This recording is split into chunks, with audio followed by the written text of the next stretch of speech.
Students, आज हम absolute value of rational number करेंगे। उससे पहले मैंने आपको बताया था कि यहाँ पर 105 है। ठीक है स्टूडेंट्स, यहाँ पे 108 नहीं है, तो यहाँ पे छोटी सी क्वेश्चन में ही मिस्टेक करी थी मैंने। तो 105 है। अब 105 यहाँ पे बनाने के 105 बनाने के लिए हम क्या मल्टीप्लाई करेंगे 5 के साथ? Minus of 21। क्यों? 5 1 ज़ा 5, 5 2 ज़ा 10। देखो यहाँ पे 5 1 ज़ा 5, 5 2 ज़ा 10। ठीक है, 105 बन गया। माइनस के साथ करेंगे क्योंकि हमें पॉजिटिव का चाहिए, तो यहाँ पर भी हम माइनस 21 के साथ मल्टीप्लाई करेंगे। ठीक है, डिनोमिनेटर में भी माइनस 11 है। 11 के साथ 21 को मल्टीप्लाई करो, 1 मल्टीप्लाई 1, यहाँ पे भी 1, 2 1 ज़ा 2, 2 1 ज़ा 2, तो 1 2 + 1 3, यहाँ पे 2, तो यहाँ पे 231 आ गया।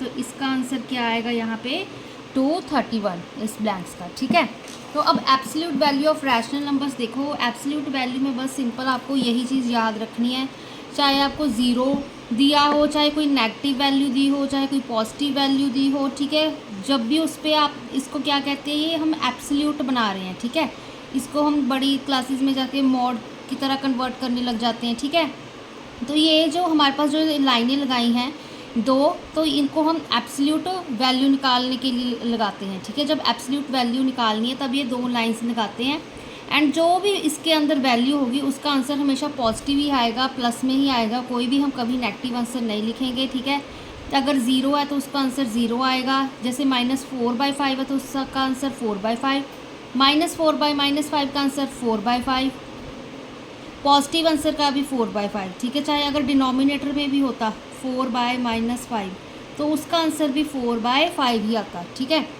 जो एब्सोल्यूट वैल्यू होती है रैशनल नंबर की वो हमेशा क्या होगी? देखो, जो ये एब्सोल्यूट वैल्यू कहते हैं हमेशा या तो फिर बड़ी होगी या फिर इक्वल होगी उस नंबर के ही। अब अगर मैंने 4/5 लिया, ठीक है, देखो अब इसकी एब्सोल्यूट वैल्यू अगर यहाँ पर मतलब पहले की बात करें, अगर मैंने 4/5 की एब्सोल्यूट वैल्यू निकालनी है तभी हमने बाद में ये लाइंस लगाई, मॉड लगाया। ठीक है, तो ये दोनों इक्वल आ रही हैं। ठीक है, अब यहाँ पर देखो, अगर मैं -4/5 की जब एब्सोल्यूट वैल्यू निकालनी है तो वो 4/5 आ रही है। तो इससे क्या पता चलता है कि 4/5 है जो हमारे पास वो बड़ा है एब्सोल्यूट वैल्यू से।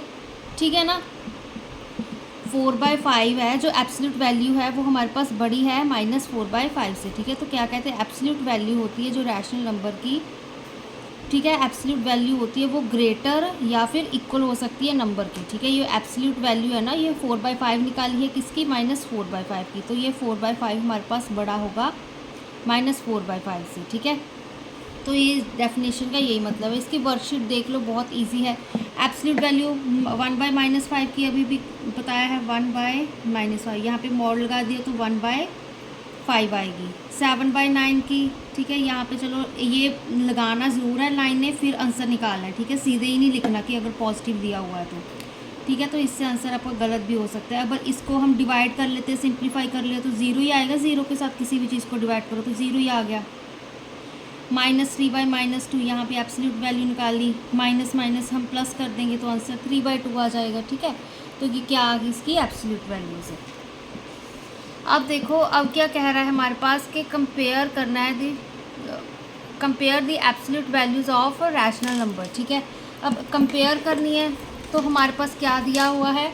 3/-7 एंड -3/7 कंपेयर करनी है। तो देखो, अब 3/-7 की एब्सोल्यूट वैल्यू क्या है? 3/7।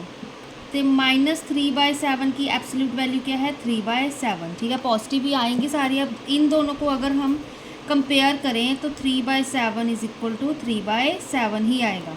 क्यों? क्योंकि ये हमारे पास दोनों ही सेम वैल्यूज़ थी। ठीक है, माइनस माइनस का साइन दिया था, बस वो फिर हमारे पास पॉजिटिव में चेंज हो गया, तो ये दोनों इक्वल ही आएंगे। तो इक्वल ही हैं, बड़े छोटे तो हैं नहीं एक दूसरे से। ठीक है, सेम नंबर है क्योंकि।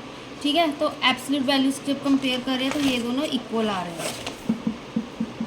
अब देखो नेक्स्ट वाला, अब यहाँ पर देखो, अब -5/7 की एब्सोल्यूट वैल्यू क्या होगी? 5/7। 4/3 की एब्सोल्यूट वैल्यू क्या होगी हमारे पास? 4/3।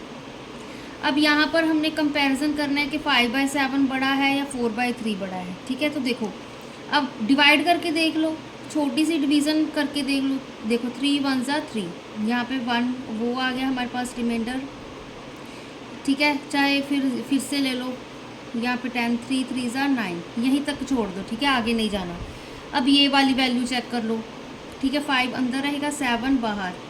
तो अब ये चीज़ छोटी है तो यहाँ पे हम पॉइंट लगेगा हमारे पास, ठीक है, 0 पॉइंट, ठीक है।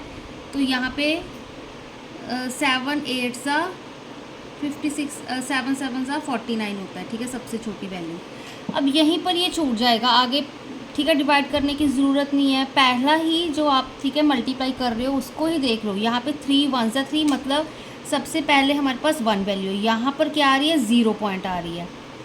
अब देखो 1 तो बड़ा होगा ना, 0.5 कह लो, चाहे समथिंग कुछ भी वैल्यू आ रही है, 0 पॉइंट से तो बड़ा ही होगा ना, ठीक है ना।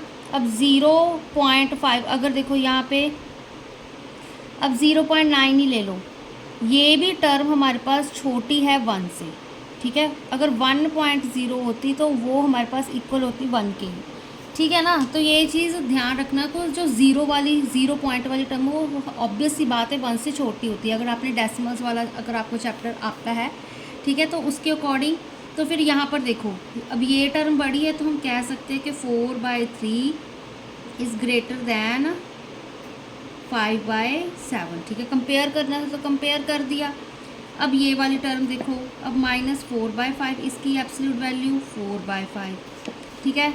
-3 की एब्सोल्यूट वैल्यू 3 आएगी। अब यहाँ तो पता चल ही रहा है कि 3 बड़ा है, ये इसका आंसर भी पॉइंट्स में आएगा, नीचे बड़ी वैल्यू है, नीचे जब बड़ी वैल्यू है तो उसको, ठीक है, हम 0 पॉइंट से ही स्टार्ट होगा उसका आंसर ज़्यादातर, ठीक है। तो ये हमारे पास क्या आ रही है, छोटी वैल्यू आ रही है, तो 3 हमारे पास ग्रेटर है 4/5 से। इस तरह से हमने कंपेयर कर दिया, ठीक है। अब ये तो आपको पता है ना, ये इक्वल टू का साइन होता है कि दोनों तरफ हमारे पास जैसे 3 = 3 हो, ठीक है। ये ग्रेटर दैन का साइन, ये लेस दैन का साइन, ठीक है। जो ये बड़ा, जैसे 4 बड़ा होता है 2 से, यहाँ पे अगर 1 ले लूँ, 1 छोटा होता है 5 से, ठीक है। कोई भी वैल्यूज़ हो सकती है, एक जनरल एग्जांपल दे रही हूँ, ठीक है। ये ग्रेटर का साइन है, ये लेस का साइन है, ये इक्वल टू का साइन है, ठीक है ना। इस चीज़ का ध्यान रखना, आगे क्लासेस में बड़े भी less than, equal to, greater than, equal to काफ़ी कुछ आता है, तो ये अभी मेन चीज़ इतना सा याद रखना, ठीक है। Find all the rational numbers whose absolute value is 2/5 0 3/4। अब 2/5 की हमारे पास देखो एब्सोल्यूट वैल्यू, जब हम क्या क्या वैल्यू हो सकती हैं, -2/5, ठीक है, या फिर 2/5, 2/-5 भी ले सकते हो। बट ये टर्म है जो हमारे पास इवेंचुअली जब आप बड़ी क्लासेस में करते जाते हो तो हम माइनस को न्यूमरेटर में ही लिखते हैं, ठीक है। तो ये हमारे पास 2, यही इतना आंसर ही ठीक होगा, ठीक है।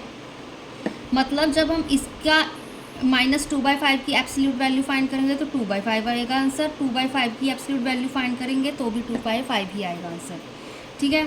तो ये रैशनल नंबर्स हो गए। अब देखो वो रैशनल नंबर फाइंड करना है जिसकी एब्सोल्यूट वैल्यू 0 है, ठीक है, तो इसका भी आंसर 0 आएगा, 0 ही है इसकी एब्सोल्यूट वैल्यू भी, ठीक है। 3/4 क्या हो गया, -3/4 एंड 3/4। क्यों, जब -3/4 की एब्सोल्यूट वैल्यू निकालोगे तो भी आंसर 3/4 आएगा, 3/4 की एब्सोल्यूट वैल्यू निकालोगे तो आंसर 3/4 आएगा, ठीक है। 3/-4 कंसीडर करने की ज़रूरत नहीं है, ठीक है, इसकी भी कंसीडर करने की ज़रूरत नहीं है क्योंकि माइनस हम न्यूमरेटर में ही लिख देते होते हैं, ठीक है। अब नेक्स्ट वीडियो में हम रिप्रेजेंटेशन करेंगे रैशनल नंबर्स की नंबर लाइन पे।